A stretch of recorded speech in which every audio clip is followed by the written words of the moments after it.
ಕೃಷಿ ಹೊಂಡ ರೈತರ ಜೀವನಾಡಿ. ಕೃಷಿ ಹೊಂಡದಿಂದ ರೈತರಿಗೆ ಹಲವು ಉಪಯೋಗಗಳಾಗುತ್ತವೆ.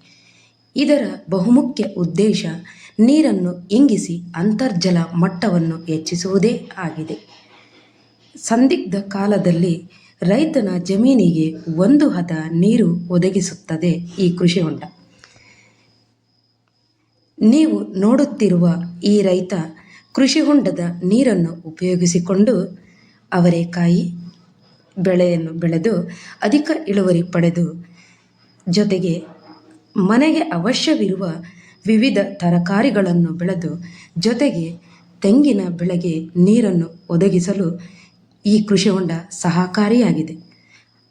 ಹಾಗೂ ಮೀನು ಮರಿಗಳನ್ನು ಬಿಟ್ಟು ಅದರಿಂದ ಆದಾಯವನ್ನು ದುಪ್ಪಟ್ಟು ಮಾಡಿಕೊಳ್ಳುವಲ್ಲಿ ರೈತನಿಗೆ ಇದು ಸಹಕಾರಿಯಾಗಿದೆ. ಅಲ್ಲದೆ ಅವನ ಮನೆಯಲ್ಲಿರುವ ಜಾನುವಾರುಗಳಿಗೆ ನೀರು, ಮೇವು, ಪೌಷ್ಟಿಕ ಆಹಾರ ನೀಡುವಲ್ಲಿ ಸಹಾಯಕವಾಗಿದೆ. ಇದೆಲ್ಲದರ ಜೊತೆಗೆ ಕೃಷಿ ಹೊಂಡ ರೈತನ ಆದಾಯದ ಜೊತೆಗೆ ಆರೋಗ್ಯವನ್ನು ಹೆಚ್ಚಿಸಿಕೊಳ್ಳಲು ಸಹಾಯಕವಾಗಿದೆ.